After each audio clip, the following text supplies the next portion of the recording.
Fighting has raged in Sudan's capital since Saturday, as two of the nation's power players battle for dominance, with civilians caught in the middle.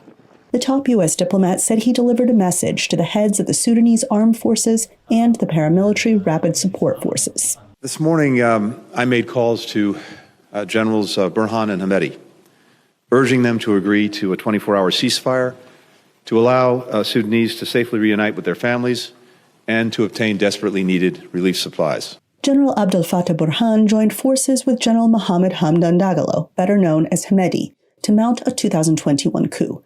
But they then turned on each other. And earlier this month, protesters took to Khartoum's streets after talks on a transition to civilian governance stalled. The White House says it is working hard to bring about peace, but declined to say what the consequences would be if the warring parties didn't listen. We've been very clear about the importance of de-escalating, and you've heard Secretary Blinken speak to this. You heard my colleague from NSC speak to this as well. And so I'm just not going to go beyond to what they have said. U.S. lawmakers familiar with the continent say the stakes are high. I have not given up hope that there is still a path towards an end to the violence, but we need to prepare for the very real possibility that Sudan is about to descend into all-out civil war.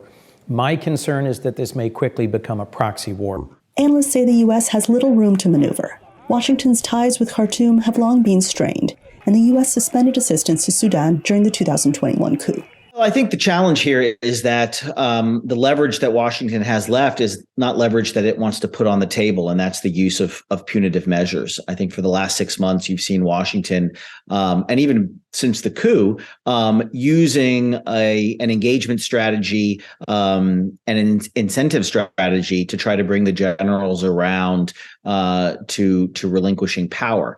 The problem is that in Sudan's history, these generals don't have a history of responding to incentives.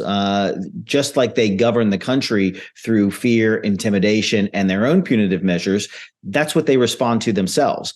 Kuhn says this needs to be a team effort.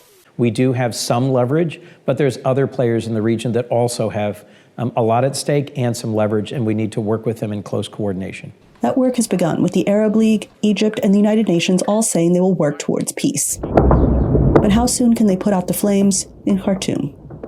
Anita Powell, VOA News, the White House.